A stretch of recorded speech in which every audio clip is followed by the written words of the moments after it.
امریکی قید میں موجود ڈاکٹر عافیہ صدیقی سے ان کی بہن ڈاکٹر فوزیہ صدیقی رواں ماہ کے آخر میں امریکی جیل میں ملاقات کریں گی۔ اسلام آباد ہائی کورٹ میں ڈاکٹر عافیہ صدیقی کی امریکی قید سے رہائی اور پاکستان منتقلی کی درخواست پر سماعت ہوئی۔ اسلام آباد ہائی کورٹ کے جسٹس سردار اعجاز اسحاق خان نے کیس کی سماعت کی۔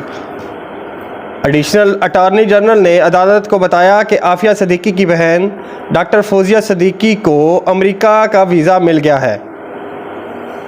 وکیل درخواست گزار نے بتایا کہ فوزیہ صدیقی کی عافیہ صدیقی سے 29 سے 31 مئی تک امریکی جیل میں ملاقات ہوگی۔ فوزیہ صدیقی کے ساتھ امریکی وکیل کلائیو سمتھ بھی ڈاکٹر عافیہ صدیقی سے ملاقات کریں گے۔ وکیل درخواست گزار کا کہنا تھا کہ عافیہ صدیقی کی نفسیاتی چیک اپ کے لیے انڈیپینڈنٹ ڈاکٹر ہونا چاہیے، جس پر عدالت نے حکم دیا کہ وزارت خارجہ ڈاکٹر کی فراہمی کے لیے مدد کرے۔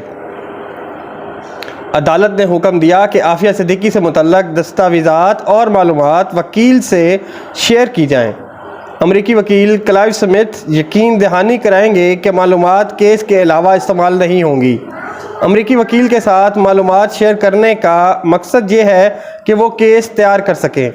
عدالت کا کہنا تھا کہ امریکی وکیل کلائیو سمتھ کا شیئر کردہ ڈاکومنٹ کانفیڈینشیل رہے گا۔